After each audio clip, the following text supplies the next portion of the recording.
ভিতরে আসতেছি, ভিতরে এসে প্রথমে আমি গেলাম একটা ঘড়ির দোকানে। এখানে অনেক রকমের ঘড়ি আছে, দেখলেই মাথা নষ্ট হয়ে যায় নেওয়ার জন্য। কিছু ব্র্যান্ডের ঘড়িও আছে এখানে, কিছু অরিজিনাল পিওর ঘড়ি পাওয়া যায়, একদম অরিজিনাল বাট সেকেন্ড হ্যান্ড। আমরা আরেকটা ঘড়ির দোকানে গেলাম, সেখানে হলো লেডিস ঘড়ি আইটেম। ভাই এই ঘড়িগুলো আমার খুব পছন্দ হয়েছে, খুব সুন্দর চমৎকার, দেখতে পারছেন স্টোনের কাজ করা।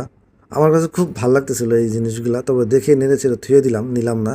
আরেকটা জায়গায় যাব, এখানে আমার এক বড় ভাই, তিনি মূলত গোল্ডেনের কিছু জিনিসপত্র নিবে, কিন্তু এইগুলা গোল্ডেন না, এগুলো হলো ইমিটেশনের, কিন্তু 100% গ্যারান্টি যুক্ত, মেড ইন কোরিয়ান। এক জায়গায় আর কতক্ষণ থাকা যায় আপনারা জানেনই তো, এই সুকজুমা আসলে শুধু হাঁটাহাঁটি করতে হয়, এখান থেকে ওখানে যে জিনিসপত্র দেখতে হয়। আমরাও তেমনটাই করতেছি, এখান থেকে ওখানে, ওখান থেকে এখানে হাঁটতেছি। আর এই যে এক ভাই 4 চাকার স্কেটিং শু দেখতেছে ওনার নাতির জন্য, কিন্তু উনি নিবেন না, পড়ে যাওয়ার ভয় আছে বলে। আবার এই সাইডটাই দেখেন, জিমের সকল প্রকার সরঞ্জাম পাওয়া যায়, অনেকেই জিম করতেছে এখানে। এখানে ভিন্ন ভিন্ন পণ্যের জন্য ভিন্ন ভিন্ন জায়গা নির্ধারণ করে দেওয়া হয়েছে সরকার থেকে।